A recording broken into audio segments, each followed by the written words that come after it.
ADN Podcast. ADN Podcast. Voces con contenido. ADN Podcast y el Museo OVNI de La Serena presentan Luces en el Cielo, un podcast de otro mundo.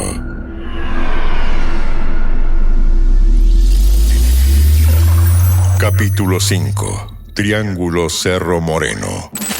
Chile tiene sectores, zonas, donde se registra una gran cantidad de avistamientos de objetos voladores no identificados. Hay zonas del país, zonas como la región de Coquimbo, por ejemplo, la zona austral de Chile, Punta Arenas, Puerto Natales, quizás podemos hablar de San Pedro de Atacama, pero hay un lugar que ha sido enigmático para todos los investigadores del fenómeno OVNI. Me refiero a la base aérea de Cerro Moreno en Antofagasta, una base aérea de la Fuerza Aérea de Chile, y en la que han ocurrido una serie de sucesos vinculados justamente con oficiales, con pilotos de nuestra Fuerza Aérea de Chile, pero también de pilotos civiles que han tenido experiencia en esa zona. Hoy, en este capítulo de Luces en el Cielo, de ADN, en conjunto con el Museo OVNI de La Serena, vamos a hablar del famoso Triángulo de Cerro Moreno. Esta zona de nuestro país en la que se ha registrado una cantidad importantísima de reportes, muchos de ellos publicados en medios de comunicación importantes de nuestro país, pero también en libros. Y justamente uno de estos libros es El Triángulo de Cerro Moreno, escrito por Hugo Riquelme, a quien tenemos el placer de tener en nuestro podcast. ¿Cómo estás, Hugo? Bienvenido. Muy bien, muchas gracias por la invitación. Feliz de estar acá, contento, qué bonita la escenografía que nos rodea. Muchas gracias. Bueno, yo lo decía, una zona en la que todos los investigadores del fenómeno OVNI en algún momento han puesto atención. Siempre hemos estado ahí pendientes de lo que pasa ahí en Cerro Moreno, en Antofagasta. Pero tú, además de escribir este libro, que lo vamos a ir comentando y vamos a ir hablando de detalles, porque en todas estas páginas hay casos. Tú viviste mucho tiempo en Cerro Moreno y en esta base aérea. Cuéntanos un poco sobre ese momento de tu vida, y que me imagino que fue clave para concretar este libro. Sí, correcto. De hecho, yo viví en la base de Cerro Moreno en dos ocasiones distintas. Mi papá fue funcionario de la Fuerza Aérea durante 30 años de su vida, y yo viví entre el año 87 y el 91 en la base, en las casas bajas que se llamaban, ya que eran unas casas que están muy cerca de la pista de aterrizaje. Bien. Y también viví luego entre el año 98 y el 2001. Viví también en la base de Cerro Moreno, ya adolescente, más grande, y que obviamente la época en la que más recuerdos tengo del lugar, de la zona, de lo que era vivir ahí, etc. Así que obviamente es un lugar en el que yo siempre lo digo cuando me preguntan, para mí era súper normal vivir ahí. Ya era lo común. Pero cuando una vez que me vine a vivir a Santiago y que empecé a conversar con otros colegas escritores, ellos mismos me hacían ver que en realidad no es tan normal. Claro. Y ahí es donde a mí también se me despierta un poco la curiosidad por recordar cosas y por hablar de lo que significa vivir en una base militar. Claro, y en medio de las operaciones aéreas constantes, porque hay que decir que la base aérea de Cerro Moreno es una base que tiene un tráfico y un movimiento diario increíble. Sí, de hecho es la 5ª Brigada Aérea, pero es la base número 1 de la Fuerza Aérea de Chile. Hoy día ahí están alojados de los grupos operativos más importantes para lo que es defensa. Entonces es una base que tiene mucha actividad, mucho movimiento, alberga muchos aviones. Entonces, grupos de artillería, etc. Entonces, sí, era una base muy activa. Es hasta el día de hoy, porque hace poco entré, me invitaron y fui a visitar la escuela de la base, y sigue siendo una base súper activa en lo que es movimiento, actividad, y sobre todo, que era lo que más me acuerdo cuando estaba chico, que cuando éramos partícipes de los ejercicios militares, porque como población, por mucho que fuésemos civiles, teníamos que colaborar en los procesos de evacuación, de oscurecimiento, teníamos que educarnos acerca de lo que significaban los sonidos de las sirenas para poder identificar cuando es un ataque aéreo, etc. Ahora, tú escribiste este libro que se llama El Triángulo de Cerro Moreno, pero antes de esto te quería preguntar si tú en algún momento, antes de escribir este libro, ¿te interesaba el tema OVNI? Sí, a mí desde muy chico me ha interesado el tema OVNI, pero yo siempre he sido súper escéptico. ¿Ya? Desde muy chico, muy cuestionador de las cosas. Entonces, cuando yo me acerco al fenómeno del Triángulo de Cerro Moreno o de otro tipo de avistamientos o cosas por el estilo, o en el caso del Chupacabras, que es el libro que escribí antes del Triángulo de Cerro Moreno, siempre lo hice desde el punto de tratar de entender qué es lo que hay detrás de estos fenómenos, ¿ya? Más allá de... porque uno con el entusiasmo siempre quiere... Ojalá que esto realmente sea evidencia de que hay vida extraterrestre y todo eso. Pero yo siempre también lo hacía con... pero vamos con mesura, entendamos qué bien, para aprender a identificar cuando es un fenómeno atmosférico, cuando es materia de defensa, cuando es materia de estudios meteorológicos. Pero... lo interesante de esto es que cuando tú abordas con esa perspectiva la temática, te vayas encontrando con casos que no tienen explicación. Y esos son los casos que te terminan volando la cabeza, que es lo que me pasaba a mí desde chico con las cosas que yo escuchaba, porque en la base mi papá con sus compañeros de trabajo, como cualquier adulto, se juntaban a carretear. Claro. ¿Ya? En la casa o en la casa de algún amigo o en la calle, donde sea. Y tú en esos carretes escuchabas las conversaciones. Y como es gente que estaba trabajando en el tema, lo hablaban con tanta naturalidad y sin ningún tapujo. Entonces yo paraba la oreja y me ponía a tomar nota de las historias que contaban. Mira. Entonces había muchas que tú decías como que ya, esta no se la creo, pero había otras que decías, oye, sí, esta está interesante, ¿cachai? Mira qué interesante, porque claro, uno como investigador del fenómeno OVNI siempre ha escuchado y uno decía, oye, entre ellos, entre los oficiales de la Fuerza Aérea, se conversa este tema, pero oficialmente hacia afuera... era un tema, digamos, bastante reservado. Sí. Bueno, hasta hoy lo sigue siendo, pero quizá un poco ha habido una apertura con respecto al tema. O sea, estas conversaciones, digamos, deben haber sido muy valiosas para concretar lo que tenemos acá, que es tu libro. Exacto, y muy, muy valiosas por lo menos para despertar también la curiosidad. Ya que yo creo que eso fue lo principal. Yo allá en Antofagasta, en Cerro Moreno, cuando yo salíamos de vacaciones del colegio, por ejemplo, en el verano era clásico que mi papá arrendaba una cabaña en el centro recreacional de Mejillones. Y en ese centro recreacional iban los mismos compañeros de trabajo que estaban de vacaciones, mis amigos también, nos encontramos con la diferencia de que estábamos en la playa y en la noche en una partida de brisca, jugando dominó, cacho, lo que sea, con unas piscolas en la mesa y todo, empezaban a aparecer las historias. Mira. Y ahí yo me trasnochaba, ¿cachai? Y me quedaba poniendo atención, parando la oreja, etc. Sin saber que a futuro ese mismo material me iba a servir para las novelas que estoy publicando ahora. Claro. Y ahora, ¿por qué novelarlo y no hacerlo un libro, digamos, quizás de casuística dura, digamos? Primero, porque yo no soy periodista. Entonces yo no tengo herramientas de reporteo o de investigación que me hubiesen permitido a lo mejor abordarlo desde una perspectiva más formal, por decirlo de alguna forma. Y yo respeto y valoro mucho el trabajo también de los investigadores de terreno, ¿cachai? De la gente que se dedica, así como en el caso tuyo, en el caso de otros investigadores también, que se dedican a perseguir la pista, a ir a terreno, a levantar testimonio, etc. Yo soy novelista. Es lo que yo hago y que llevo 10 años haciendo. Ya tengo 10 títulos publicados en donde yo lo que hago justamente es contar historias. Entonces, conversando con mi editor, llegamos a esta conversación de, oye, si lo hacemos no ficción mejor. ¿Ya? Pero yo le dije, a mí me pasa algo con los libros de no ficción. ¿Ya? Que yo siento que los libros de no ficción se quedan en el nicho. Porque la gente que le interesa el tema es la gente que va a ir a leer el libro de no ficción. Otros investigadores, algunos fans, ¿cachai? Etcétera. Pero cuando tú lo haces novela, cuando tú lo novelas, lo masificas. Claro. Entonces yo dije, mi intención es plantear las preguntas. Hacer las preguntas. El que quiera las respuestas tiene toda la libertad de salir a buscarlas. Claro, porque uno puede hacer el ejercicio y uno cuando está inmerso, digamos, y conoce los casos, uno tiene la posibilidad de leer tu libro y darse cuenta cuánto hay de ficción y cuánto hay de realidad. porque claro, está plasmado los casos. Ahora, ¿cómo fue ese trabajo, digamos, de poder seleccionar cuáles eran los casos que a tu juicio tenían que estar en este libro? ¿Y cuál es el caso que más de estos casos que tú escuchaste en estas conversaciones o lo que pudiste investigar posteriormente? ¿Cuál es el caso ocurrido ahí en este Triángulo de Cerro Moreno? ¿Y por qué se habla del Triángulo de Cerro Moreno? Eso también quería preguntarte. Mira, el Triángulo de Cerro Moreno se conoce por los...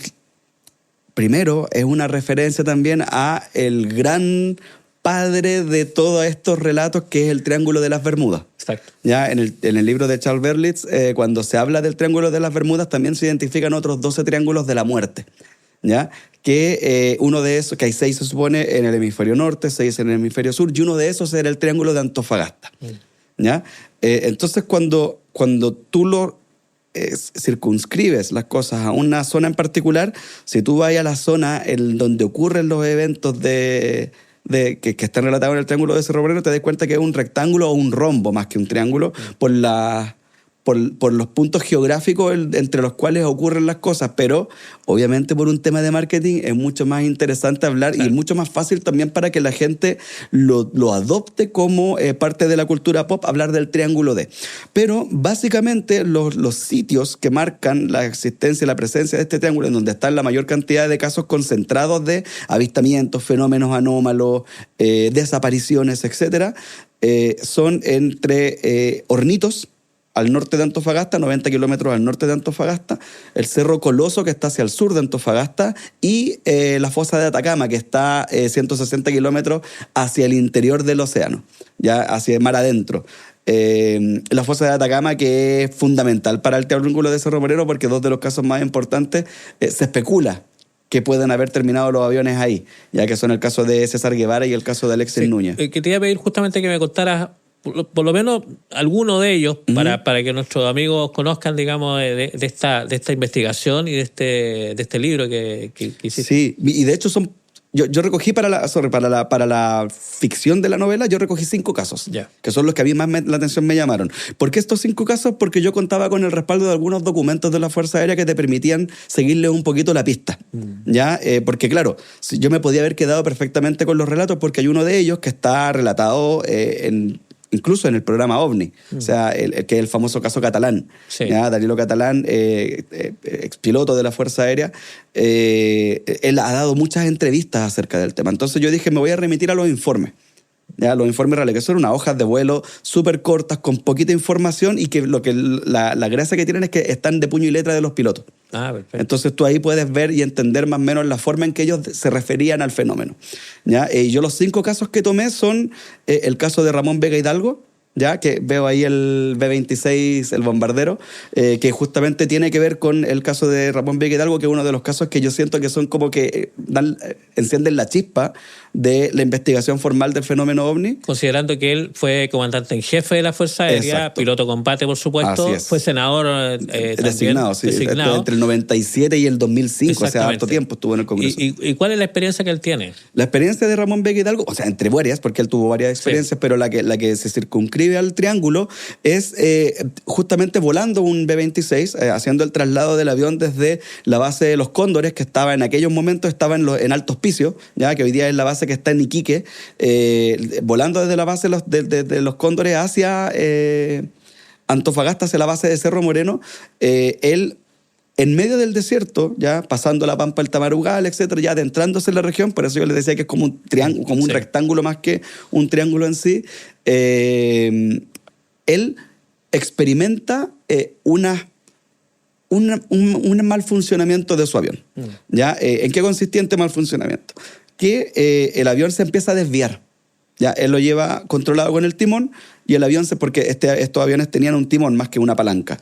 ¿Ya? Él lo llevaba controlado con el timón, y el avión se empieza a desviar hacia el oeste, en dirección 270, que le llaman los pilotos, en base a los grados de los 360 grados de la dirección 270, porque el cero siempre está mirando al norte, 270 es hacia el oeste, hacia el mar. Y se lo empieza a llevar el avión hacia allá, y él no puede corregir ¿Dónde está lo interesante de este caso? Que cuando esto empieza a ocurrir, él también divisa que sobre el techo de vuelo del avión, empieza a haber una serie de destellos. Sí. Destellos, como si estuviese enfrentando una tormenta eléctrica, por decirlo de alguna manera. Muchos destellos y que acompañan el vuelo mientras está ocurriendo este fenómeno de desvío.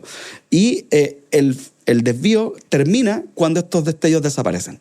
¿Ya? Y el avión voló. Ahí lo asocia, digamos, justamente a ese fenómeno. Exacto. Y esto no duró poco, o sea, fue sostenido un par de minutos en donde esto estaba ocurriendo, y él ahí cuando estos destellos cesan, él logra retomar el control del avión y puede volver a enfilarlo hacia la base. ¿Dónde está lo interesante? Que hay otros 2 casos de bombarderos que tienen que presentan un desvío similar, con peor suerte, porque lo hicieron más cerca de Antofagasta y los aviones terminaron estrellándose en El Morro y en La Chimba, que es una quebrada que está casi frente a la punta del Morro Moreno, en Antofagasta. Oye, este hecho, de hecho, marca, digamos, la vida de Vega, porque de alguna forma lo acerca al fenómeno. Uh-huh.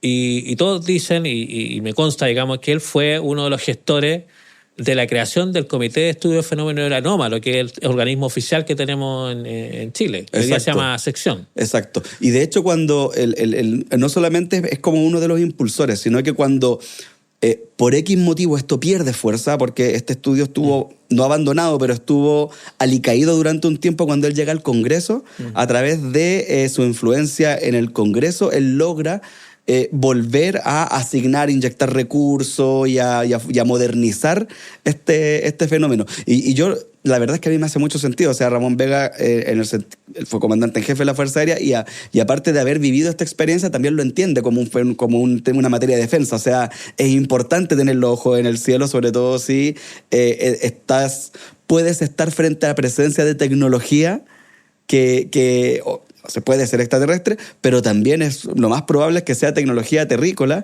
y si tienes algún país que pueda estar ejerciendo influencia sobre tu zona de control aérea, ¿cachai? Tú tenés que tenerlo también investigado. Claro, y bueno, yo tengo que decir que para nosotros es muy importante Vega también, porque en nuestro museo, tú sabes que en nuestro museo nosotros tenemos un traje de combate de la Fuerza Aérea que fue donado justamente por Vega, porque él entendía de que era importante que existiera un museo donde la gente supiera qué es lo que está pasando en torno al fenómeno OVNI. Justamente. Así que tenemos un traje que fue donado por Ramón Vega, completo, digamos, de piloto.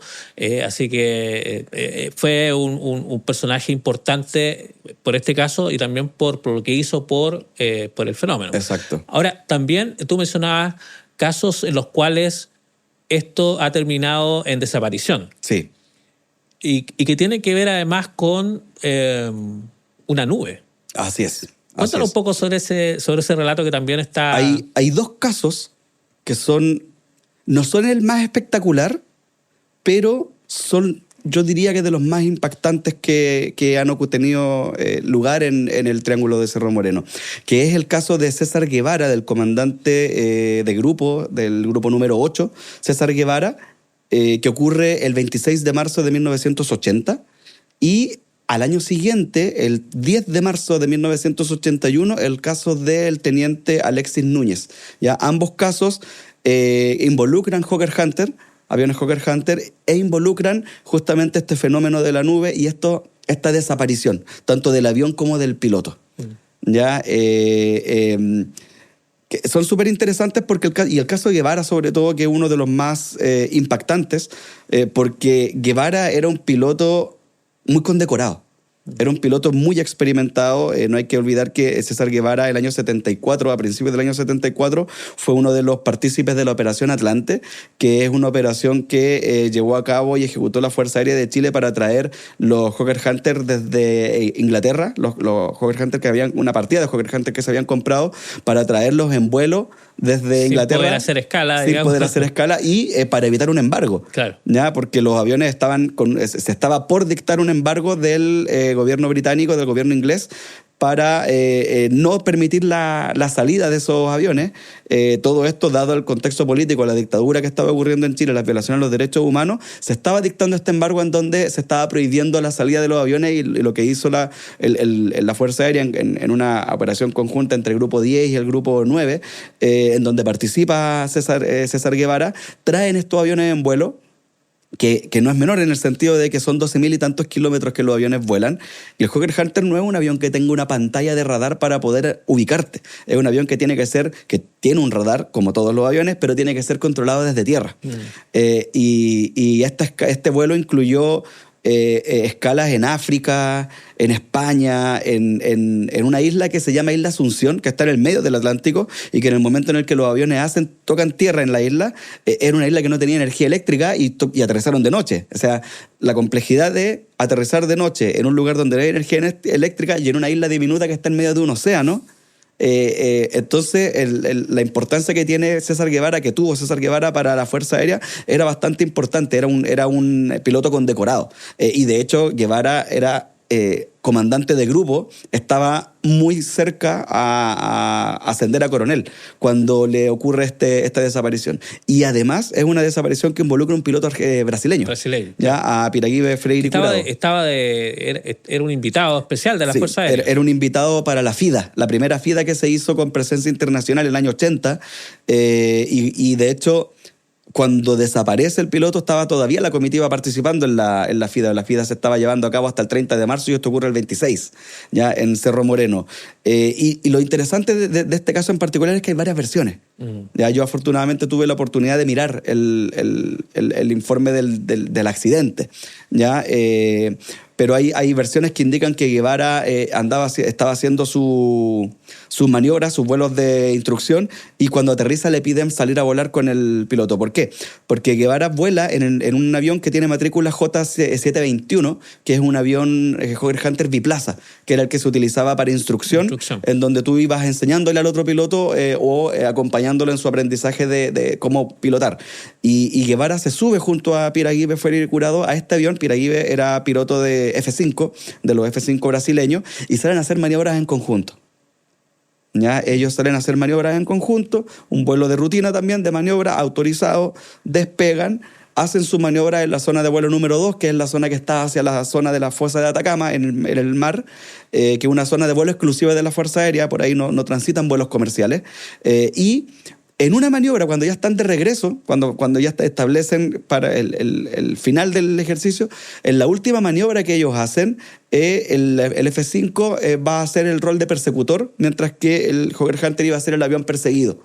Ya lo que le iba a permitir a Guevara mostrar la maniobrabilidad del Hawker Hunter, que era un avión que en ese momento a nivel mundial tenía mucha fama de ser un avión con una maniobrabilidad súper importante, y además con récord de velocidad, y había ganado muchos combates, etcétera, etcétera. Entonces él lo muestra cuando en esta maniobra, para evitar que el F-5 pueda ser blanco, por ejemplo, él se mete en una banco de nubes que está estacionado sobre el mar, ¿ya? Pero no tocando el mar, sino que sobre el mar. Sobre el mar. Y cuando él entra a este banco de nubes, se pierde comunicación con el avión. Y es tan repentino que ni siquiera hay señal de comunicación diciendo estamos enfrentando una emergencia, nada. El avión simplemente no se comunicó más y desaparece. Y no sale de la nube. El piloto que lo acompañaba no los ve salir.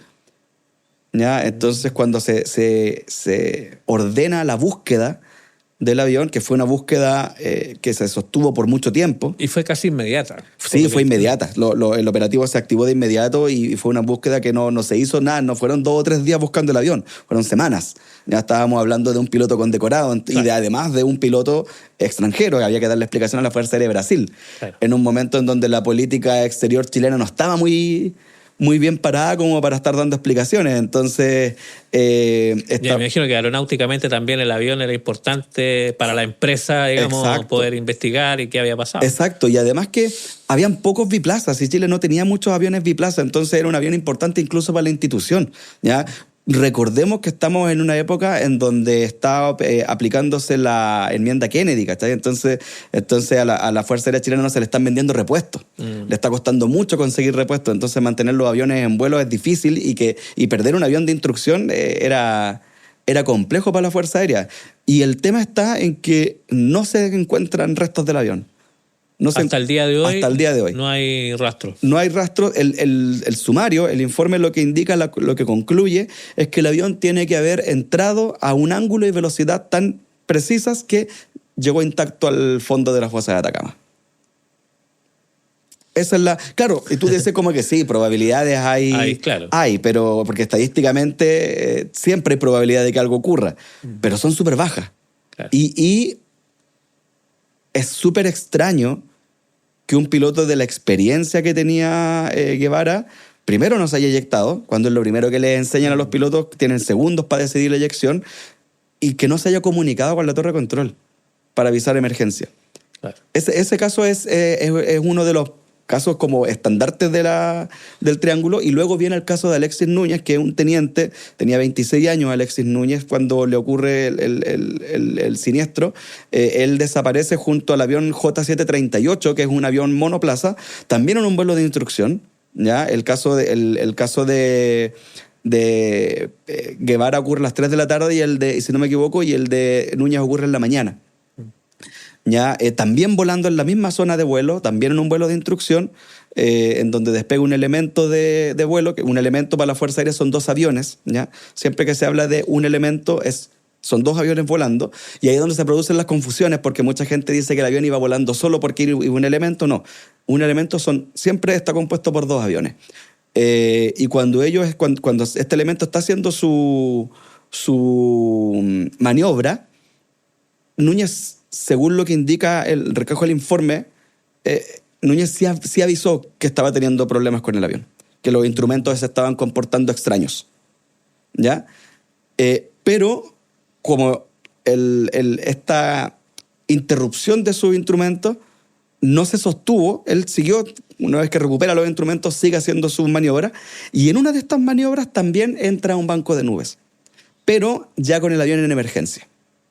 Y el piloto que lo acompañaba en su informe recoge que él vio eyectarse al piloto y vio que se abrió el paracaídas. Y que tanto avión como piloto en paracaídas entran al banco de nubes y nunca más aparecen. Un banco de nubes no en el mismo lugar, pero muy cercano. Claro. Y unas características de vuelo muy similares. Y también nuevamente tenemos este elemento de aviones entrando a un banco de nubes del cual nunca más salen.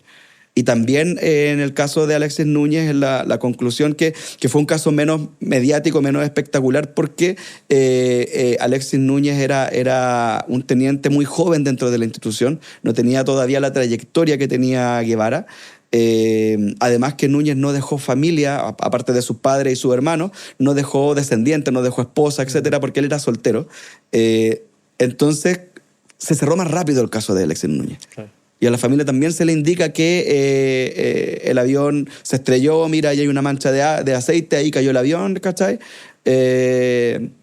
Pero nuevamente nos enfrentamos a que estas manchas de aceite, que parecen eternas porque las muestran y semanas o meses después de ocurridos los siniestros. Entonces son casos que por lo menos te hacen cuestionarte qué es lo que está ocurriendo. O sea, acá tenemos testimonios de pilotos que están acostumbrados al vuelo, que saben identificar cosas, que saben ver señales porque no es primera vez que se suben a un avión. Claro.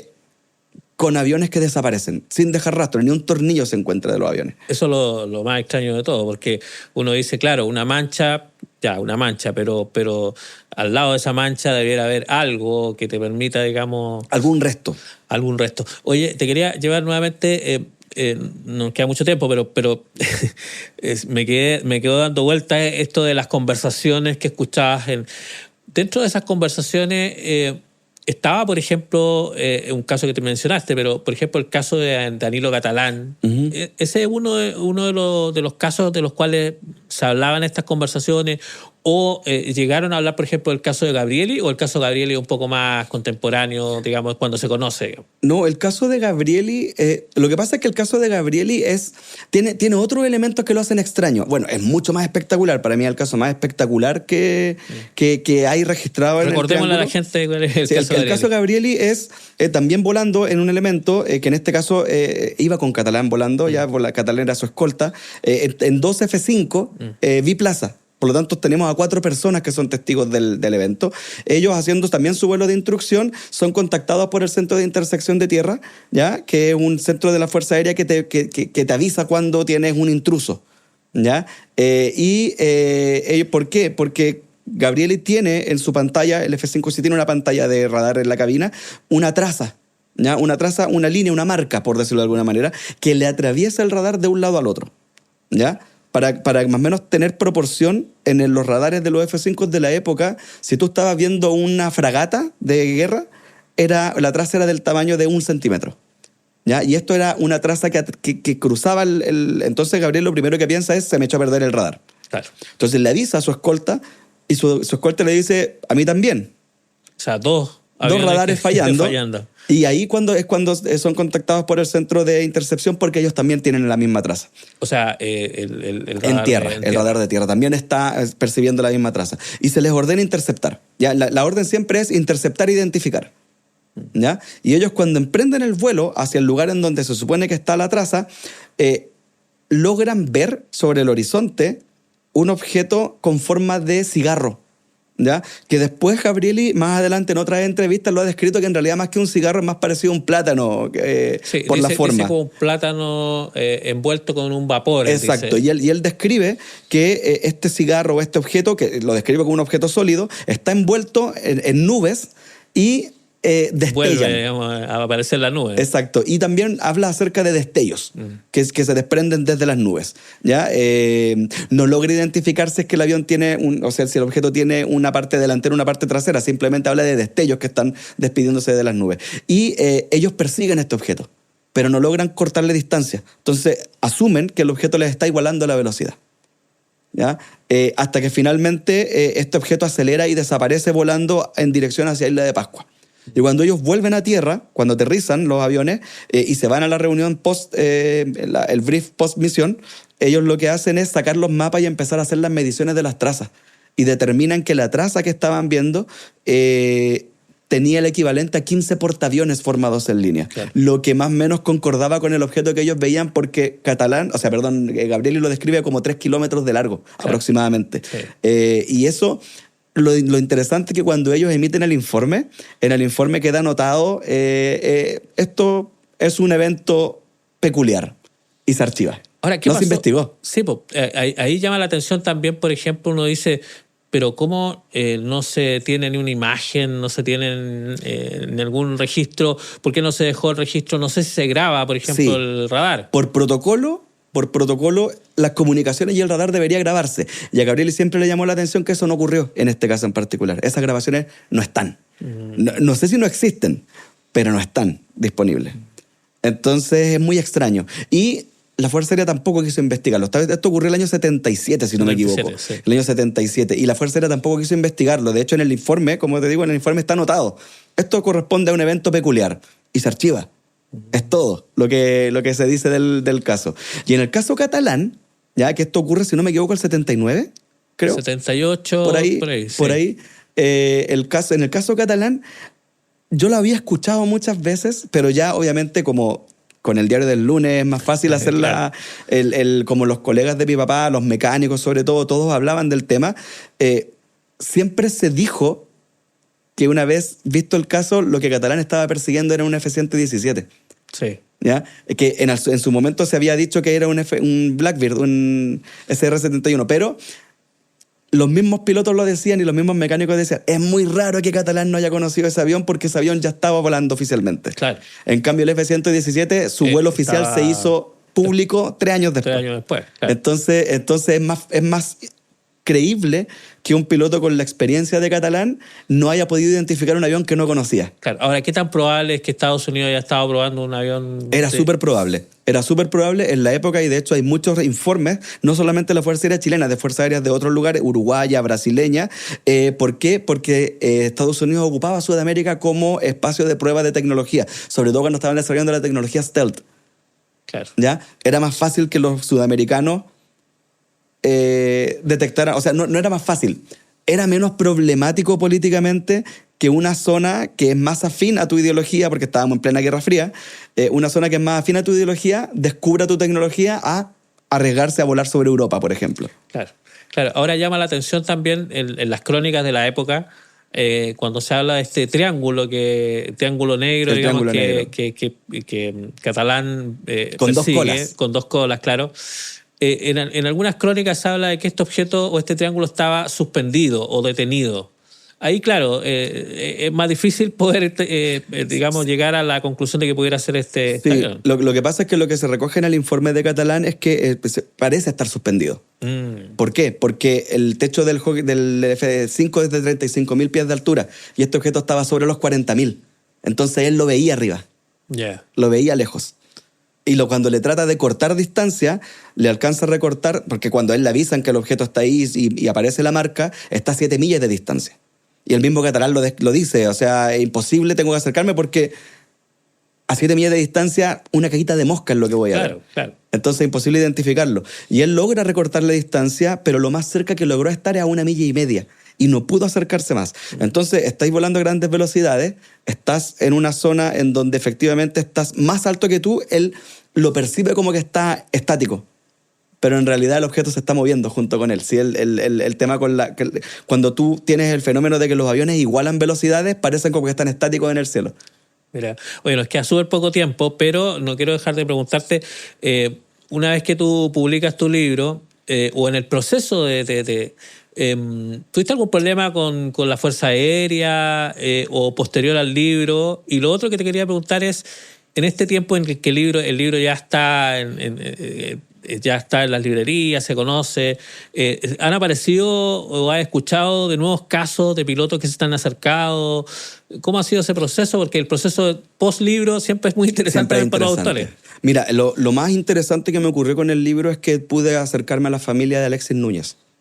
Ya, a uno de los familiares, no la familia completa, a uno de los familiares, y pudimos conversar acerca del caso en particular. También pude ver sus impresiones, yo les compartí información, ellos también me compartieron información ya más privada y más personal, y eso fue muy enriquecedor, porque al fin y al cabo tú le estás poniendo humanidad a un caso que se ha prestado históricamente para la cultura pop y para el espectáculo, por decirlo de alguna manera. Entonces, eso yo lo valoré mucho.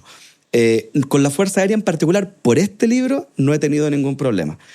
Con Terror en Cerro Moreno sí tuve muchos problemas. Claro, porque ahí tú mencionas otro tipo de y ahí estoy hablando de una base también que se supone que se mantiene en secreto. Entonces, ese libro sí me dio más problemas con la Fuerza Aérea. Este, al contrario, de hecho, como te decía, me invitaron a la escuela de Cerro Moreno a hablar acerca del libro y ha tenido harto apoyo, de hecho. Y efectivamente han aparecido casos nuevos.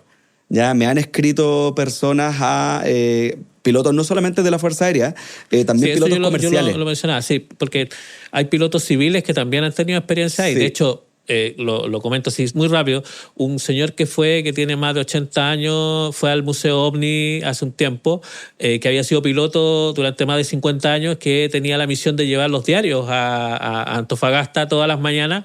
Tuvo una experiencia extraordinaria también viendo un cilindro que pasó por debajo del fuselaje de su avión. Entonces, también pilotos civiles también... De hecho un piloto civil me contactó porque volando en la línea comercial, cuando los vuelos no pasan por el aeropuerto de Cerro Moreno, van normalmente mar adentro, ¿ya? Y él me contaba que pasando por a la altura del triángulo, no solamente él, sino que 3 pilotos en diferentes vuelos vieron un enjambre de luces sobre el mar. Y cuando reportaron, la Fuerza Aérea, que fue la investigadora del tema, pensó que podían ser barcos pesqueros chinos. Y esa era no, tranquilo, es una flota de barcos pesqueros, los estamos monitoreando, etcétera, etcétera. Pero este piloto en particular dice que cuando él va pasando, estas luces ya no estaban sobre el mar, estaban a la altura de que él iba volando. Mira. Entonces me dijo, imposible que hayan sido barcos porque los barcos no vuelan hasta donde sabemos. Y ese caso ocurrió hace 3 años atrás. Mira. Es súper reciente. Y así han sucedido muchos casos, no solamente de pilotos, también camioneros, muchos funcionarios de la Fuerza Aérea. Así que ha estado interesante desde ese punto de vista. Hugo Riquelme, te quiero agradecer por este tiempo, por venir a hablarnos de este libro, El Triángulo de Cerro Moreno. Un libro muy interesante y por supuesto dejarte invitado para una próxima oportunidad para que podamos hablar quizás de otro de tus temas como el chupacabras, quizás u otro. Así que muchas gracias. Gracias a ti por la invitación y a la gente, sigan mirando el cielo porque a veces el cielo te está mirando de vuelta. Sin duda. Oiga, amigos, y a ustedes, por supuesto, agradecerles por estar ahí por ser parte de este podcast Luces en el Cielo de ADN en conjunto con el Museo OVNI de La Serena. Ya saben, todos estos capítulos están disponibles en la página de ADN y también en la página museoovni.cl. Así que un agrado, como siempre, estar en compañía con grandes amigos en este podcast. Así que será hasta una próxima oportunidad. Que estén muy bien. Chao, chao. Luces en el Cielo es un podcast de ADN Podcast y el Museo OVNI de La Serena.